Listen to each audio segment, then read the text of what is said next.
बहुत सारे लोगों को कंफ्यूजन होता है कि शोल्डर स्लोप हमें किस टाइप के ब्लाउज में लेना चाहिए, क्योंकि मैं शोल्डर स्लोप डीप गले के ब्लाउज में नहीं लेता।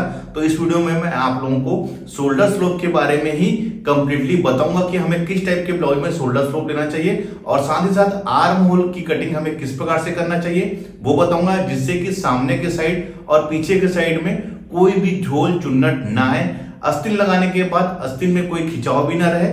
इस वीडियो में यही चीजें आप लोगों को बताऊंगा, तो आप लोग वीडियो को कंटिन्यू और पूरा जरूर देखें। अगर आप लोग ये वीडियो पूरा देखते हैं तो शोल्डर स्लोप से जुड़ी हुई जितनी भी समस्याएं आप लोगों को सॉल्व हो जाएगी और एक परफेक्ट तरीके से आप ब्लाउज की कटिंग कर पाएंगे। तो चलिए लेट न करते हुए हम मेन वीडियो में आते हैं। मैं अभी आप लोगों को 30 साइज के ब्लाउज में सिंगल कटोरी, डबल कटोरी, princess cut, 3 piece, 4 tucks belt blouse की कटिंग कैसे करते हैं वो बताया है। अगर आप लोगों ने वो वीडियो नहीं देखा है तो मैं उसका लिंक डिस्क्रिप्शन में दे रहा हूं, आप वहां से देख सकते हैं। मैं अभी आप लोगों को 30 साइज के ब्लाउज में शोल्डर की कटिंग हमें किस प्रकार से करना है जब हम कॉलर वाला ब्लाउज बनाते हैं या फिर हाई नेक का ब्लाउज बनाते हैं, तो उसमें हमें शोल्डर और आर्म होल की कटिंग हमें किस प्रकार से करना है जिससे कि साइड में झोल रिंकल्स ना आए। साथ ही साथ डीप गले में हमें आर्म होल और अस्तीन की कटिंग कैसे करना है वो बताऊंगा, जिससे कि साइड की फिटिंग सही आए और कोई भी झोल रिंकल्स ना आए। मैं आप लोगों को बैक पार्ट में कटिंग करके बताऊंगा। तो देखिए, सबसे पहले तो मैं इसमें नीचे से एक सीधी लकीर खींच लेता हूं,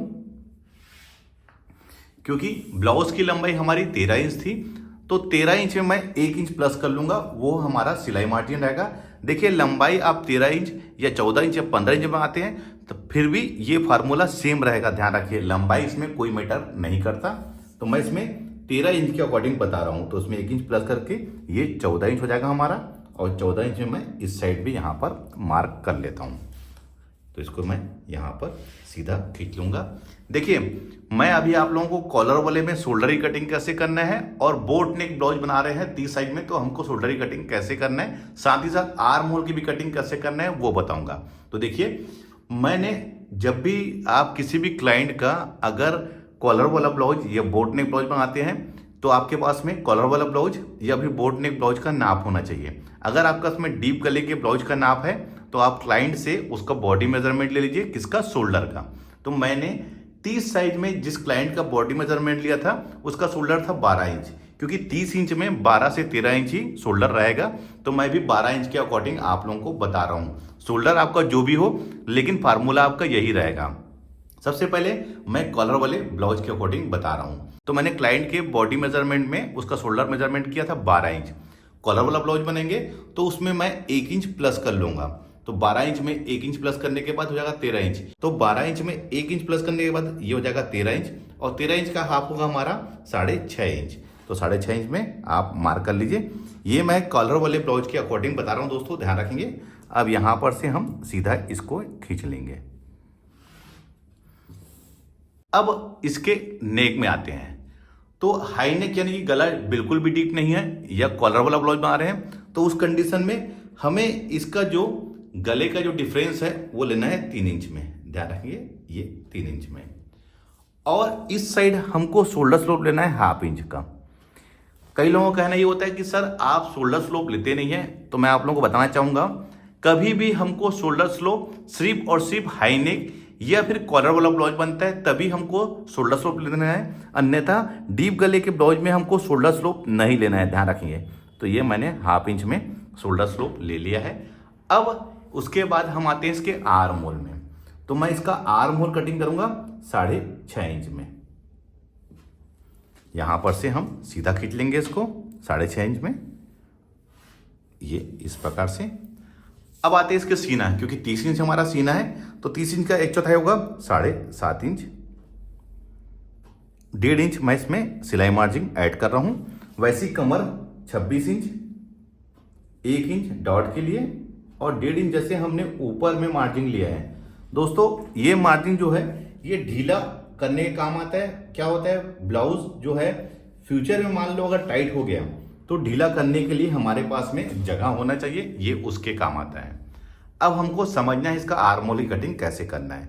मैं आपको बहुत ही अलग तरीका बता रहा हूं और बहुत आसान तरीका बता रहा हूं। आप 1 इंच में ऐसा निशान लगा लीजिए, उसके बाद आप यहां पर से इसको ये तिरछी लकीर ऐसा खींच लीजिए, ये इस प्रकार से 1 इंच में, क्योंकि हमारा कॉलर वाला ब्लाउज बन रहा है इसकी वजह से मैंने 1 इंच लिया है। अब इसका राउंड शेप हमको कहाँ पे ढालना है, तो ध्यान रखेंगे कि देखिए मैंने 6.5 इंच कहाँ से लिया है आर्म होल को, ये शोल्डर स्लोप होता है वहां से लिया है, ध्यान रखेंगे ऊपर से नहीं लिया है, ये शोल्डर स्लोप जहां पर हमने डाउन किया है वहां पर से लिया है।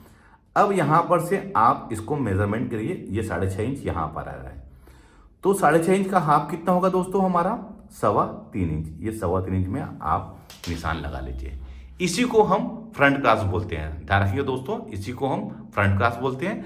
यहीं पर से ही हम इसको राउंड शेप ऐसा लेना है और लाके यहां मिला देना है। ये देखिए अब इसका शेप देखिए कितना बेहतरीन आया हुआ है। आपको इसी प्रकार से आर्म होल की कटिंग करना है, कब, जब हमारा ब्लाउज कॉलर वाला या फिर हाई नेक जिसमें गला हमारा बिल्कुल भी डीप नहीं होता। अब हाई नेक का मतलब ये होता है दोस्तों कि ये 1 इंच, मैं यहां पर इसको ये ऐसे है, ये 1 इंच को ही हम हाई नेक बोलेंगे, इसके ऊपर जो डीप बनता है उसको हाई नेक नहीं बोलेंगे। तो इस कंडीशन में हमको यहाँ पर 1 इंच में कट किया है, इसमें पाव इंच कम 1/4 इंच हमारा शोल्डर में ज्वाइंट हो जाएगा, इसको हम हाई नेक कहते हैं। अब देखिए ये तो हमारा आर्म होल सामने पार्ट का ड्रा कर लिया हूं। अब बैक पार्ट का जो है दोस्तों ये सीधी लकीर में ऐसा राउंड शेप लाके हमको ये इसमें लाके मिला देना है। तो देखिए ये हमारा सामने का पार्ट और पीछे का पार्ट, देखिए इसका राउंड शेप कितना परफेक्ट आया हुआ है दोस्तों। आपको इसी प्रकार से कॉलर वाले ब्लाउज की कटिंग करना है। देखिए साइज कोई भी हो, लेकिन मैं जो तरीका बताया हूं, जो भी हमारा शोल्डर होता है उसमें 1 इंच प्लस कर लेना है, क्योंकि 1 इंच हमारा हाफ इंच इस साइड का और हाफ इंच सेकंड साइड का हमारा सिलाई मार्जिन रहेगा। तो कॉलर वाले ब्लाउज में आपको इसी प्रकार से आर्म होल की कटिंग करना है। अब आते हैं बोट नेक में।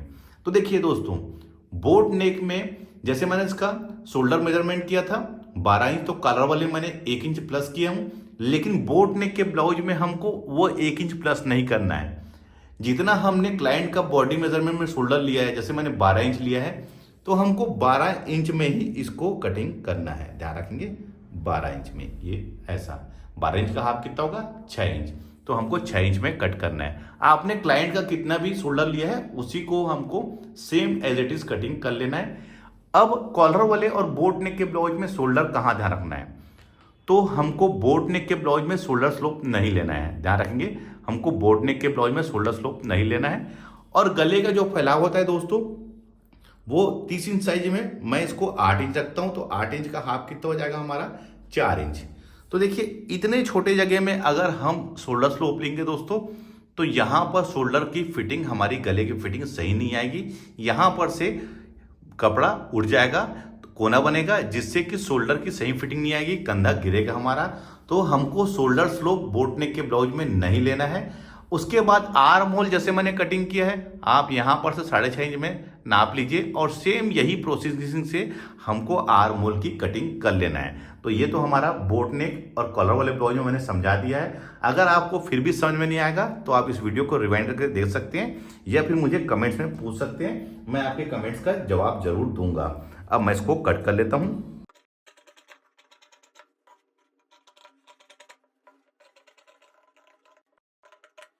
तो ये हमारा कॉलर वाला ब्लाउज का आर्म होल कटिंग हो गया है। आप इसको समझ गए होंगे कि हमको कॉलर वाले ब्लाउज में आर्म होल की कटिंग कैसे करना है। अब आते हैं हम 30 साइज में डीप गले में हमको किस प्रकार से कटिंग करना है। उसके लिए मैं अलग से ये कपड़ा ले लिया है। अब इसमें भी पहले मैं नीचे के साइड में सीधे खींच लेता हूं, कपड़ा सीधा नहीं होता दोस्तों हमारा। अब आते हैं इसके लंबाई में, तो लंबाई हमारी 13 इंच थी, तो मैं इसको 14 इंच कर लूंगा। 1 इंच इसमें हमारी सिलाई मार्जिन है, यहां पर सीधा खींच लूंगा। इसका छोटा लूंगा दोस्तों मैं डीप गले में 9 इंच, क्योंकि गला हमारा फैल जाता है दोस्तों। अब इधर भी 9 इंच का हाफ हो जाएगा 4.5 इंच। 30 साइज का ब्लाउज है, आराम से हमारा 9 इंच में ये गला बैठ जाएगा। अब इसके गले का फैलाव, तो गले का फैलाव दोस्तों हम 2.5 इंच भी ले सकते हैं, 2.25 इंच भी ले सकते हैं। मैं इसको 2.25 इंच ले रहा हूं, ये इधर भी 2.25 इंच, इसे हम सीधा खींच लेंगे। गले का डीप मैं इसमें लूंगा 10 इंच, तो इसमें हाफ इंच सिलाई मार्जिन जोड़ के 10.5 इंच। 9 इंच में भी दोस्तों हमारा शोल्डर सेम रहेगा। अब आते हैं इसके आर्म होल में, तो आर्म होल इसका लूंगा मैं 5.5 इंच, इधर भी 5.5 इंच। अब इसे यहाँ पर हम सीधा खींच लेंगे। सीना हमारा था 30 इंच, तो 30 इंच का 1/4 7.5 इंच। मैं इस वीडियो में आपको आर्म होल के बारे में ही फोकस कर रहा हूँ। आर्म होल की कटिंग हमें किस प्रकार से करना है, ध्यान रखेंगे इस चीज़ को। नाप मैंने इसका पूरे कटिंग का वीडियो पहले बनाया हुआ है, आप उसे देख सकते हैं। यहाँ पर इसको सीधा खींच लूंगा। अब इस साइड हमको 1/2 इंच, ध्यान रखेंगे 1/2 इंच में आप यहाँ सीधा खींच लीजिए। इससे क्या होगा, यहाँ पर कोई भी झोल रिंकल्स नहीं आएगा दोस्तों। डीप गले में हमारे आमतौर पे गला जब फैलता है ये गला, तो यहाँ पर हमारे झोल रिंकल्स बनता है। फैलने की वजह से ये यहाँ पर हमारा झोल आएगा। अगर हम इस तरीके से कटिंग करेंगे तो कोई भी झोल रिंकल्स नहीं आएगा, बहुत ही बढ़िया फिटिंग आएगी। अब यहाँ पर आप 1 इंच में मेजरमेंट कर लीजिए, ये ऐसे। उसके बाद इसको नाप लीजिए कितना है, तो यार है 1.25। तो हमको तिरछी लकीर में ही दोस्तों देखिए ये हमारा सीधा हो गया, 1.25 में निशान लगा लेना है। और इसी के अंदर हमको राउंड सर्कल बिल्कुल आते हुए यहाँ मिला लेना है, ये इस प्रकार से। तो ये हमारे सामने पार्ट की कढ़ाई हो गई।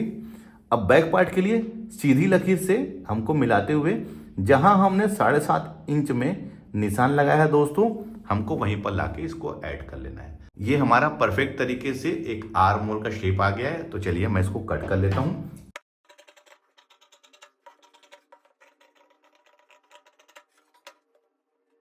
इसका शेप देखिए कितना बेहतरीन आया हुआ है दोस्तों। आपको इसी प्रकार से कटिंग करना है। अब मैं आप लोगों को दोनों आर्म होल का जो राउंड है उसको मेजरमेंट करके दिखाता हूं कि यहाँ कितना इंच है। तो देखिए दोस्तों 1/2 इंच कम 1 इंच, यानी 1/4 इंच कम 1 इंच हमारा यहाँ पर दबाव रहेगा। मैं इसको यहाँ पर टेप रख के इसको मेजरमेंट कर लेता हूँ। ये बिल्कुल आप इस तरीके से मेजरमेंट कर लीजिए। तो देखिए दोस्तों ये हमारा 7 इंच आ रहा है, यानी कि 7 इंच का डबल 14 इंच। अगर मान लो क्लाइंट का आर्म होल 14 इंच है तो आप 5.5 इंच में इसको आर्म होल को कटिंग कर सकते हैं। लेकिन मान लीजिए सपोजिंग क्लाइंट का आर्म होल 15 इंच है, तो आप इसको यहाँ इस साइड से जो 5.5 इंच लिया हूँ इसको आप 5.25 और 6 भी कर सकते हैं। जैसे जैसे आर्म होल हमारा नापेंगे, अगर क्लाइंट के अकॉर्डिंग नहीं रहेगा तो हम इसको बड़ा कर सकते हैं, ध्यान रखिएगा इस चीज़ को। अब मैं देखिए कॉलर वाला जो कटिंग किया हूँ उसका आर्म होल मेजरमेंट करता हूँ। तो इसमें भी हमको 1/4 इंच कम 1 इंच हमको छोड़ लेना है। ये हमारा मेजरमेंट, ये हमारा सिलाई में दब जाएगा। अब इसको मैं यहाँ पर से मेजरमेंट कर लेता हूँ। तो देखिए ये भी हमारा 7 इंच आ रहा है, तो 7 का डबल 14 इंच, दोनों का एक बराबर इसमें आर्म होल आया हुआ है। लेकिन ध्यान रखेंगे दोस्तों, देखो दोनों चीज़ों में हमको ध्यान रखना है कि मैंने डीप गले में इसमें शोल्डर स्लोप नहीं लिया है, लेकिन कॉलर वाले या हाई नेक के ब्लाउज में मैंने इसमें शोल्डर स्लोप लिया है, यानी डाउन किया हुआ है। ये हो गया। अब मैंने क्योंकि छोटी आस्तीन का नाप बताया हुआ था, तो मैं आपको बड़ी आस्तीन का कटिंग कैसे करना है हमको, और उसके बाद मैं आप लोगों को आर्म होल में क्या खासियत होनी चाहिए आस्तीन के आर्म होल में और ब्लाउज के आर्म होल में, वो आप लोगों को बताऊंगा। मैं यहां पर से इसको सीधा खींच लेता हूं। आस्तीन की लंबाई मैं एल्बो स्लीव में बता रहा हूं 10 इंच में, 10 इंच है तो इसका 1/2 इंच सिलाई मार्जिन जोड़ के 10.5 हो जाएगा। 10.5 इंच में इसको हम मार्क कर लेंगे। यहां पर से हम सीधा इसको खींच लेंगे। अब आएंगे दोस्तों इसके आर्म होल का डिस्टेंस, ये लूंगा मैं 3.5 इंच। ध्यान रखेंगे अगर 4 इंच से ऊपर की आस्तीन रहती है तो इसको हम 3.5 इंच ही लेते हैं। ध्यान रखेंगे चीज को, इसको हम यहां पर से सीधा खींच लेंगे। अब इसका जो आर्म होल था, सपोजिंग मैं इसमें 5.5 इंच में ड्रा कर रहा हूं, ये 5.5 इंच में। अगर आपने बॉडी मेजरमेंट लिया है तो आप इस प्रकार से इसको नापें, ये इस प्रकार से। अगर आपने सिले हुए ब्लाउज से मेजरमेंट लिया है तो आप ऐसे नापें। ये हमारा 1.5 इंच यहाँ पर मार्जिन। आस्तीन की गोलाई हम लेंगे 4 इंच, यानी कि 8 इंच। 8 इंच में 4 इंच हाफ होता है, ये हो गया। उसके बाद दोस्तों इसको मैं यहाँ पर से मिला लेता हूँ। अब हमें ध्यान रखना है 5.5 यहाँ था दोस्तों, तो 5.5 इंच में आप यहाँ पर भी मार्क करके इसे बॉक्स बना लीजिए। अब 5.5 इंच का हाफ दोस्तों ये होगा 3.25 इंच। 3.25 इंच में यहाँ पर भी निशान लगा लीजिए। अब इसे भी आप बॉक्स बना लीजिए। ये तरीका आस्तीन कटिंग करने का दोस्तों बहुत ही यूनिक है। उसके बाद दोस्तों फिर से 3.25 को हमको 2 भागों में बांट लेना है। ये यहाँ हो गया और 3.25 को यहाँ पर भी आप 2 भागों में बांट लीजिए। इसे भी हम बॉक्स बना लेंगे। अब इस 3.5 को हमको 2 भागों में बांट लेना है। तो ये होगा 2.25 इंच और इधर भी 2.25 इंच। अब इसको हम स्केल से ऐसा बना लेंगे। मैं फिर से समझाऊंगा दोस्तों। ये 5.5 था, 5.5 इंच यहाँ भी लिया हूँ। 5.5 इंच का हाफ हो जाएगा हमारा 3.25 इंच, ये 3.25 इंच और ये 3.25 इंच। उसके बाद 3.25 को हमने फिर 2 भागों में बांट लिया है। अब ये और ये 3.5, तो 3.5 का हाफ हो जाएगा 2.25 इंच। एक तिरछी लकीर यहाँ पर आप खींच लीजिए, ये ऐसे। उसके बाद दोस्तों हमको यहाँ पर 1 इंच में निशान लगा लेना है और यहाँ से हमको हल्का सा कर्व लेते हुए यहाँ पर लाके ऐसा मिलाना है। देखिए मैंने किस प्रकार से मिलाया है, बिना फ्रेंच कर्व के आपको बता रहा हूँ दोस्तों, क्योंकि कई बार हमारे पास में फ्रेंच कर्व नहीं होता। और इस साइड से जहाँ पर 1 इंच में निशान लगाया दोस्तों, वहां से हल्का राउंड शेप लाते हुए हमको यहाँ पर मिलाना है। तो देखिए ये हमारे सामने पार्ट की गहराई हो गई। उसके बाद इस कॉर्नर में टेप रख के यहाँ पर 2 इंच में आप निशान लगा लीजिए। सामने पार्टी गहराई के लिए मैंने यहाँ से लिया है, बैक पार्टी गहराई के लिए मैं यहाँ पर से लूँगा। तो इसको भी हल्का सा राउंड सर्कल लाते हुए इस साइड इसको अपोजिट डायरेक्शन में ऐसे मिला देना है। तो देखिए ये आस्तीन का एक परफेक्ट शेप हमारा रेडी हो गया है। अब मैं इसको कट कर लेता हूँ।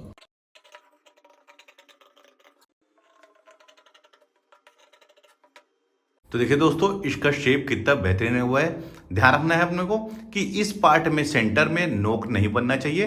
बिल्कुल एक परफेक्ट शेप में हमारा ये आस्तीन कटा हुआ है। इस तरीके से आप आस्तीन कटिंग करेंगे तो आपको कोई भी परेशानी नहीं होगी। अब हमें ध्यान रखना है किस बात का, ये हमारा डीप गले के ब्लाउज हो गया। तो इसमें हमें आस्तीन और आर्म होल मैं आप लोगों को दिखाना चाहूंगा। तो ये देखिए इसकी आस्तीन की गहराई और ब्लाउज की गहराई, आर्म होल की गहराई बिल्कुल आपस में बिल्कुल एक इक्वल आके मिल रहा है। देखिए ये यहाँ पर इस प्रकार से आपका मिलना चाहिए। ये तो डीप नेक में हो गया आर्म होल हमारा। अब मैं आप लोगों को कॉलर वाले ब्लाउज में आप लोगों को दिखाता हूँ। ये हमने कॉलर वाले ब्लाउज में कट किया था, तो इसमें भी आप लोगों को दिखाता हूँ। ये देखिए ये बिल्कुल आके परफेक्ट तरीके से आस्तीन का गहराई और ब्लाउज के आर्म होल की गहराई आपस में आके मिल गई है। ऐसा लग रहा है कि हमने एक साथ इसको ड्रा किया हुआ है। इस तरीके से आप आर्म होल की कटिंग करेंगे और आस्तीन की कटिंग करेंगे तो कभी भी आपके साइड में झोल रिंकल्स नहीं आएगा। बहुत ही परफेक्ट तरीके से आपके ब्लाउज की फिटिंग आएगी। तो देखिए दोस्तों मैंने आज आप लोगों को डीप गले में और कॉलर वाले गले में हमको आर्म होल की कटिंग कैसे करना है, साथ ही साथ मैं आप लोगों को आस्तीन की कटिंग कैसे करना है वो बताया है। उम्मीद करता हूं यह वीडियो देखकर आप आर्म होल और आस्तीन की कटिंग करना सीख गए होंगे। वीडियो अच्छा लगा है तो लाइक का बटन दबाइए, शेयर करें। मिलते हैं अपने किसी ऐसी जानकारी भरी वीडियो में। जब तक के लिए take care, thank you for watching, जय हिंद।